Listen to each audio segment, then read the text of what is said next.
അപ്പോൾ കൊടുത്ത വാണിങ്ങിൻ്റെ കാലാവധി അവസാനിച്ചു എന്നർത്ഥം. സീതാലക്ഷ്മിയുടെയും കിരണിൻ്റെയും പ്രണയം പൂർവാധികം ശക്തിയോടെ പൂത്തുതളിർക്കാൻ നമ്മളങ്ങനെ വിട്ടുകൊടുക്കാൻ പാടില്ലല്ലോ. റിമിയുടെ മുഖത്തെ വിടർന്ന ചിരിയിലേക്ക് കാർത്തികും മനോജും ജിതിനും അമ്പരപ്പോടെയാണ് നോക്കിയത്. അതത്രയും ക്രൂരതയുണ്ടായിരുന്നു. നിന്റെ കൂട്ടുകാരൻ കണ്ടതും നിന്നോട് പറഞ്ഞതും സത്യമാണല്ലോ അല്ലേ കാർത്തിക്? റിമി കാർത്തികിനെ നോക്കി. സത്യം തന്നെ. രാഹുലിനെ ഞാനാണ് ഏർപ്പാട് ചെയ്തത് അവരെ വാച്ച് ചെയ്യാൻ. അവനൊരിക്കലും കള്ളൻ പറയില്ല. ഇന്നവൻ ഷോപ്പിംഗ് മാളിൽ വെച്ച് കണ്ടത് സീതാലക്ഷ്മിയെയും കിരണിനെയും തന്നെയാണ്. അതിലൊരു സംശയവും വേണ്ട, കാർത്തിക് ഉറപ്പോടെ പറഞ്ഞു. റിമിയൊന്ന് തലയാട്ടി. എങ്കിൽ ഇനി കളത്തിലിറങ്ങി കളിക്കാൻ സമയമായി. സീതാലക്ഷ്മി ഏറ്റവും വേദനിക്കുന്ന ഒരു ഗിഫ്റ്റ് വേണം അവൾക്ക് കൊടുക്കാൻ. കണ്ണനെ ഓർക്കാൻ പോലും അവൾ പേടിക്കണം. നമ്മൾ കൊടുക്കുന്ന ഗിഫ്റ്റ് സ്വീകരിച്ചതിന് ശേഷം. മനസ്സിലാവുന്നുണ്ടോ? റിമി കടുത്ത മുഖത്തോടെ അവരെ നോക്കി. മൂവരും ഒരുപോലെ തലയാട്ടി. നേരിട്ടൊരു അറ്റാക്കിംഗ് ശ്രമിക്കരുത്. കണ്ണൻ അറിയാൻ സാധ്യതയുണ്ട്. അങ്ങനെ സംഭവിച്ചാൽ പിന്നെ അതോടെ തീർന്നു. കളിക്കാൻ അറിയാവുന്നവരെ വേണം കളത്തിലിറക്കാൻ. അതിനെത്ര പണമായാലും ചോദിച്ചാൽ മതി, ഞാൻ തരും. പക്ഷേ ചെയ്യുന്ന ജോലി പെർഫെക്റ്റ് ആയിരിക്കണം. ഒരു സംശയത്തിനും ഇട കൊടുക്കരുത്. റിമിയുടെ വാക്കുകൾക്ക് തീ ചൂടാണ്. അവൾ വീണ്ടും ചിരിച്ചു. ക്രൂരത നിറഞ്ഞ ആ ചിരി 3 പേരുടെയും മുഖം തെളിയിക്കാൻ കാരണമായി. നമ്മുടെ പ്ലാൻ പോലെ ചെയ്തു കഴിഞ്ഞതിന് ശേഷം സീതാലക്ഷ്മി അറിയണം, അർഹതയില്ലാത്തത് മോഹിച്ചതിനുള്ള ശിക്ഷയാണ് അവൾക്ക് കിട്ടിയതെന്ന്. ആരെയെങ്കിലും അറിയിക്കാൻ ശ്രമിച്ചാലും ഇതിലും വലിയൊരു ഗിഫ്റ്റ് കൂടി സ്വീകരിക്കേണ്ടി വരുമെന്നും. റിമിയുടെ കണ്ണുകളിൽ പക നിറഞ്ഞു.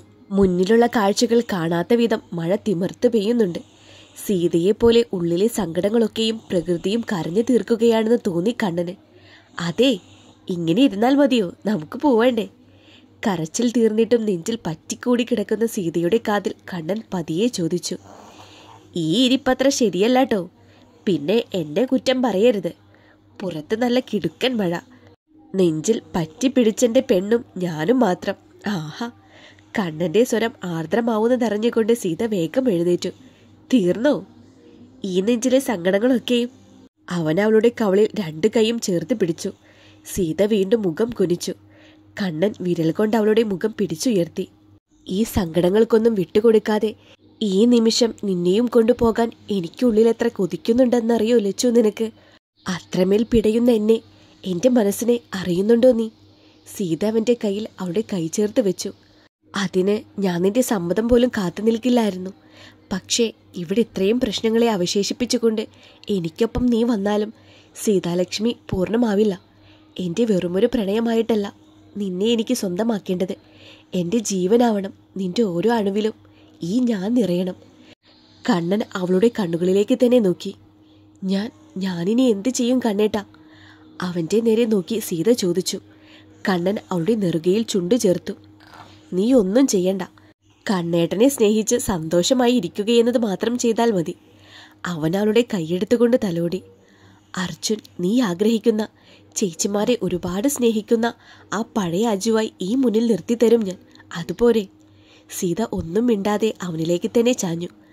ആ ചേർന്ന് നിൽക്കലിൽ അവൾ അത്രത്തോളം തന്നെ സ്നേഹിക്കുന്നുണ്ടെന്നും വിശ്വസിക്കുന്നുണ്ടെന്നും കണ്ണന് മനസ്സിലായിരുന്നു. എൻ്റേത് തന്നെയെന്ന അവകാശപ്പെടലുണ്ട് അതിന്. കരച്ചിലും പിഴിച്ചിലും ഇവിടെ എൻ്റെ നെഞ്ചിൽ തീർത്തിട്ട് വേണം വീട്ടിലേക്ക് പോകാൻ. അർജുൻ ഒരിക്കലും കരഞ്ഞു വിളിച്ച് നടക്കുന്ന അവൻ്റെ സ്ട്രോങ് സീതേച്ചിയെ കാണരുത്. കാരണം അവൻ ഇത്രയെങ്കിലും തെറ്റിൽ വഴിപെടാതെ പിടിച്ചു നിൽക്കുന്നുണ്ടെങ്കിൽ അതി സ്ട്രോങ് സീതാലക്ഷ്മിയോടുള്ള ഭയം കൊണ്ട് മാത്രമാകും. കണ്ണൻ സീതയെ നെഞ്ചിലേക്ക് ചേർത്ത് പിടിച്ചു. അർഹിക്കുന്നവർക്ക് മുന്നിലേ കരയാവൂ. ഇല്ലെങ്കിൽ ഏറ്റവും വലിയൊരു പ്രഹസനമായി തെറ്റിദ്ധരിച്ചു പോകുന്നൊരു വികാരപ്രകടനമാണ് ലച്ചു കരച്ചിലെന്നത്. സീത മുഖമുയർത്തിക്കൊണ്ടവനെ നോക്കി. കരഞ്ഞു ചുവന്ന അവളുടെ മുഖത്തേക്ക് അവൻ അലിവോടെ നോക്കി. ഇന്ന് തന്നെ പോയിട്ട് അർജുനോട് ഷൗട്ട് ചെയ്യാൻ നിൽക്കരുത്. അതവൻ്റെ വാശി കൂട്ടും. അവൻ്റെ മനസ്സിലിപ്പോൾ വിപ്ലവ വീര്യം മാത്രമേ ഉള്ളൂ. അവിടേക്ക് പ്രാരാബ്ദങ്ങളുടെയും കടപ്പാടിൻ്റെയും വലിയ ഭാണ്ഡക്കെട്ട് നീ വലിച്ചിട്ടാലും നിന്നോടുള്ള വാശി കൂട്ടാനേ അതുപകരിക്കൂ. സൂക്ഷിച്ച് കൈകാര്യം ചെയ്യേണ്ടതാണ് ഇപ്പോഴുള്ള പ്രശ്നം. കണ്ണൻ്റെ മുന്നറിയിപ്പ് കേട്ടിട്ട് സീതയുടെ കൈകൾ അവൻ്റെ ഷർട്ടിൽ മുറുകി. പേടിപ്പിക്കാൻ പറഞ്ഞതല്ല ലച്ചു ഞാൻ. അവൻ്റെ മാനസികാവസ്ഥ നിന്നെ ഒന്ന് അറിയിച്ചു തന്നതാണ്. വികാരത്തോടെയല്ല, വിവേകത്തോടെ വേണം അവനെ നേരിടാൻ. മനസ്സിലായോ? കണ്ണൻ അവളുടെ കവളിൽ കൈ ചേർത്ത് പിടിച്ചിട്ട് കൊണ്ട് ചോദിച്ചു. സീത പതിയൊന്ന് മൂളി. അവനെ തന്നെ നോക്കി. കണ്ണേട്ടാ, നിങ്ങൾക്ക് എങ്ങനെ എന്നെ ഇത്രയും സ്നേഹിക്കാൻ കഴിയുന്നു, മനസ്സിലാക്കാൻ കഴിയുന്നു? നിങ്ങളോട് ചേരാൻ യാതൊരു അർഹതയുമില്ലാഞ്ഞിട്ടും ഈ സ്നേഹം എന്നെ വീർപ്പ് മുട്ടിക്കുന്നു. സീത അവൻ്റെ കയ്യിൽ മുറുകെ പിടിച്ചുകൊണ്ട് ആർദ്രമായി പറഞ്ഞു. കണ്ണൻ നിറഞ്ഞ ചിരിയോടെ സീറ്റിലേക്ക് ചാരിക്കിടന്നുകൊണ്ട് അവളെ നോക്കി. അവൻ്റെ ഹൃദയം തുടിക്കുന്നുണ്ട്. അവളുടെ വാക്കുകൾ നൽകിയ പ്രകമ്പനം, അവൻ്റെ സ്നേഹത്തിനുള്ള അംഗീകാരമാണ് അവളിപ്പോൾ നൽകിയത്. എന്ത് ഭംഗിയായാണ് നിങ്ങളെന്നെ സ്നേഹിക്കുന്നത്. എൻ്റെ തകർച്ചയിൽ കൂട്ടാവുന്ന കരങ്ങളും, ഇടറുമ്പോൾ കൂട്ടിപ്പിടിക്കുന്ന ഹൃദയവും, സങ്കടം കൊണ്ട് വിതുമ്പുമ്പോൾ പുഞ്ചിരിക്കാൻ പ്രേരിപ്പിക്കുന്നത് നിങ്ങളുടെ വാക്കുകളും. നിങ്ങളൊരു അത്ഭുതമാണ് കണ്ണേട്ട. അങ്ങേയറ്റം ആത്മാർത്ഥത നിറഞ്ഞ അവളുടെ ആ വാക്കുകൾ അവൻ്റെ കണ്ണും മനസ്സും നിറച്ചു. സീതയുടെ ചുണ്ടുകൾ അവൻ്റെ കയ്യിൽ അമർന്നു. അത്രമേൽ അവളെ ഒരുക്കിയ ഹൃദയ ചൂടിനെ ഇല്ലാതാക്കിയതിനുള്ള നന്ദിയെന്ന പോലെ. കണ്ണൻ അത്ഭുതത്തോടെ അവളെ കണ്ണുമിഴിച്ചു നോക്കി. സീതയുടെ മുഖത്തൊരു കള്ളലക്ഷണം നിറഞ്ഞു. അവൾ മുഖം താഴ്ത്തി പിടിച്ചു. നീയാള് കൊള്ളാലോടി സീതാലക്ഷ്മി. കണ്ണൻ ഒന്നുകൂടി അവളെ നേരെ തിരിഞ്ഞിരുന്നു. എനിക്കൊന്ന് തൊടാൻ കൂടി പാടില്ല. അപ്പോൾ സ്നേഹം ഹൃദയം കൊണ്ടാവണം, ആത്മാർത്ഥ സ്നേഹം ശരീരത്തിനെ മോഹിച്ചുകൊണ്ടാവരുത് എന്നൊക്കെയായിരുന്നു. നിനക്കിതൊന്നും ബാധകമല്ലേ? അവൻ്റെ കൂർത്ത സ്വരം. സീത നാവ് കഴിച്ചു. ഇത്തിരി നേരം കഴിഞ്ഞതും കണ്ണൻ്റെ അനക്കമൊന്നും കേൾക്കാഞ്ഞിട്ട് സീത മുഖമുയർത്തി നോക്കി. അവളെയും നോക്കി സീറ്റിൽ ചാരി കിടക്കുന്നു. എന്തേ? അവനെ നോക്കി അവൾ ചോദിച്ചു. അവനും തലയാട്ടി കാണിച്ചു. സീതാലക്ഷ്മി എന്ന സ്നേഹത്തിൻ്റെ ചക്രവാളത്തിലാണ് കിരൺ വർമ്മ എന്ന സൂര്യൻ ഇപ്പോൾ ഉദിക്കുന്നതും അസ്തമിക്കുന്നതും. കണ്ണൻ്റെ കാതരഭാവത്തിലുള്ള ശബ്ദം കേട്ടിട്ട് സീത തരിച്ചു പോയിരുന്നു. എൻ്റെ അമ്മ എപ്പോഴും പറയാനുണ്ട്, ഒരു മനുഷ്യന് വെളിച്ചം പകർന്നു കൊടുക്കേണ്ടത് അവർ ഇരുട്ടിൽ വഴികിട്ടാതെ നട്ടം തിരിയുമ്പോഴാണെന്ന്. കൂടെയുണ്ടെന്ന് തോന്നിപ്പിക്കേണ്ടത് അവരൊറ്റയ്ക്കാണെന്ന് ഭയപ്പെട്ട് നിൽക്കുമ്പോഴാണ്. സ്നേഹമുണ്ടെന്ന് തെളിയിക്കേണ്ടത് സ്നേഹിച്ചുകൊണ്ട് തന്നെയാണ് എന്നൊക്കെ. ആവശ്യം കഴിഞ്ഞ് കിട്ടുന്നതൊന്നും വിലയില്ലാതായി പോകുമെന്ന്. കണ്ണൻ്റെ സ്വരം നീർത്തു. സീത അവൻ്റെ കയ്യിൽ വിരൽ കോർത്ത് പിടിച്ചു. അവൾക്കറിയാം ആ മനസ്സിപ്പോൾ അമ്മയുടെ അഭാവത്തിൽ പിടഞ്ഞുപോയി കാണുമെന്ന്. തല്ലിക്കൊഴിയുന്ന ശിശിരമായിട്ടല്ല, വിടർന്ന് ചിരിക്കാൻ കഴിയുന്ന വസന്തമായിട്ട് വേണം എനിക്കെന്നെ നിന്നിലേക്ക് ചേർത്ത് വയ്ക്കാൻ. അവൾ കോർത്തു പിടിച്ച കൈകൾ ഉയർത്തി കണ്ണൻ പതിയെ അവളുടെ വിരൽത്തുമ്പിൽ ഉമ്മ വെച്ചു. സീത ശ്വാസം പിടിച്ചിരുന്നു പോയി. മനസ്സിലേക്ക് എന്തു നേരിടാനുള്ള ഊർജം നിറയുന്നുണ്ട്. വെളിച്ചം ഉപേക്ഷിച്ചു പോകുമ്പോഴാണ് ഇരുട്ടിനെ പേടിക്കേണ്ടത്. അരികിൽ സൂര്യനെ പോലെ ഒരുവന്റെ സ്നേഹം ഇങ്ങനെ ജ്വലിക്കുമ്പോൾ പിന്നെ എങ്ങനെ സീതാലക്ഷ്മിയെ ഇരുട്ടിന് ഭയപ്പെടുത്താനാകും? മനസ്സിൽ ചിന്തകൾ വേലിയേറ്റത്തിലാണ്. ചേർന്നിരിക്കുന്ന നിമിഷങ്ങളുടെ മനോഹാരിത കൊണ്ടായിരിക്കും നമുക്കിനി പോയാലോ എന്ന് ചോദിക്കുന്നവന്റെ സ്വരത്തിൽ ഒരു തൃപ്തിയില്ലായ്മ. പോവാം. അവൾക്കും അപ്പോൾ അതേ മനസ്സായിരുന്നു. കണ്ണൻ അവളുടെ കൈകളെ വേർപ്പെടുത്തി. സീത പതിയെ ഗ്ലാസ് താഴ്ത്തി. ചാറ്റൽ മഴയുണ്ട് ഇപ്പോഴും. ഗ്ലാസ് കയറ്റിയേക്ക് ലച്ചു. കാറ് സ്റ്റാർട്ട് ചെയ്യുന്നതിനിടെ കണ്ണൻ പറഞ്ഞു. അവൾ അത് കേൾക്കാതെ തല പുറത്തേക്കിട്ട് മഴയുടെ കുളിര് ആസ്വദിക്കാനുള്ള ഒരുക്കത്തിലാണ്. റോഡിൻ്റെ ഇരുവശങ്ങളിൽ കൂടിയും മഴവെള്ളം കുതിച്ചൊലിക്കുന്നുണ്ട്. മഴ പെയ്തിറങ്ങിയ അനുഭൂതിയുടെ ബാക്കിയെന്നതുപോലെ മരപ്പെയ്ത് തകൃതിയായി നടക്കുന്നുണ്ട്. ചില ഓർമ്മകൾ പോലെ പെയ്ത് തീർന്നിട്ടും വേദന നിറഞ്ഞ ചില്ലകളിൽ നിന്നും അവസാനിക്കാത്ത ഓരോ തുള്ളിയും. ഇവിടെ ഇത്രയും മഴ പെയ്തോ കണ്ണേട്ടാ? സീത അതിശയത്തോടെ കണ്ണനെ നോക്കി ചോദിച്ചു. പിന്നില്ലാതെ. പക്ഷേ നീ എൻ്റെ നെഞ്ചിൽ അതിനേക്കാൾ ഉച്ചത്തിൽ പെയ്തിറങ്ങിയത് കൊണ്ട് അറിയാതെ പോയതാ, അവൻ ചിരിയോടെ പറഞ്ഞു. അവൾ ഒന്നും മിണ്ടാതെ സീറ്റിലേക്ക് ചാരി. കഴിക്കാൻ എന്തെങ്കിലും വേണോ ഇനി? കണ്ണൻ തലചിരിച്ചു നോക്കി. വേണ്ടെന്ന് സീത തലയാട്ടി. പുറത്തെ മഴ തണുപ്പ് കാറിനകത്തേക്കും പാഞ്ഞു കയറുന്നുണ്ട്. കണ്ണൻ വീണ്ടും സ്റ്റീരിയോ ഓൺ ചെയ്തു. വല്ലാത്തൊരു ഭംഗി നിറഞ്ഞ നിമിഷങ്ങളാണ് കഴിഞ്ഞു പോകുന്നതെന്ന് രണ്ടുപേർക്കും തോന്നി. പ്രണയഗാനത്തിൻ്റെ ഓരോ വരികളിലും കണ്ണനും സീതയും പരസ്പരം തിരഞ്ഞു. കണ്ണേട്ടാ, സീത നേർത്ത സ്വരത്തിൽ വിളിക്കുമ്പോൾ അവനൊന്ന് മൂളി. എന്നെങ്കിലും എപ്പോഴെങ്കിലും നമ്മൾക്ക് പിരിയേണ്ടി വന്നാലോ? അവൻ്റെ നേരെ നോക്കാതെയാണ് അവളത് ചോദിച്ചത്. അതെന്താ ഇപ്പം അങ്ങനൊരു ചോദ്യം? കണ്ണൻ്റെ നെറ്റി ചുളിഞ്ഞു. പ്രണയത്തിനും ഒരുപാട് ശത്രുക്കളുണ്ടാവും കണ്ണേട്ടാ. പണം, ജാതി, തൊഴിൽ, നിറം, അന്തസ്സ്, തറവാട് മഹിമ, അങ്ങനെ. ഒരുപക്ഷെ പ്രണയത്തിന് പോലും അറിയില്ലായിരിക്കും അതിനിത്രയും ശത്രുക്കളുള്ള കാര്യം. സീത പതിയെ ചിരിച്ചു. പാതിയിൽ ഉപേക്ഷിച്ച് മടങ്ങാനല്ല ഞാൻ നിന്നെ എൻ്റെ പ്രാണനായി ചേർത്ത് വെച്ചത്. അങ്ങനെയാണെന്ന് നിനക്ക് എപ്പോഴെങ്കിലും തോന്നിയോ? അവൻ്റെ മുഖം വലിഞ്ഞു മുറുകി. അതിനുത്തരം പറയാതെ അവൾ പുറത്തേക്ക് നോക്കിയിരുന്നു. നിറഞ്ഞു നിന്നതത്രയും മൗനരാഗമായിരുന്നു. തീർത്തും നിശബ്ദത നിറഞ്ഞ നിമിഷങ്ങൾക്കൊടുവിൽ തൻ്റെ വീടിനടുത്ത് കണ്ണൻ കാർ നിർത്തിയപ്പോഴാണ് സീത ഞെട്ടി എഴുന്നേറ്റത്. മനസ്സ് ഏതൊക്കെയോ വഴിയിൽ കൂടി അവളെയും കൊണ്ട് സഞ്ചാരത്തിലായിരുന്നു അന്നേരം വരെയും. ഇതെന്താ ഇവിടെ? ഞാൻ മുത്തശ്ശിയോട് പെട്ടെന്ന് വരാമെന്ന് പറഞ്ഞിട്ട് പോയതാ. സീത വെപ്രാളത്തോടെ കണ്ണനെ നോക്കി.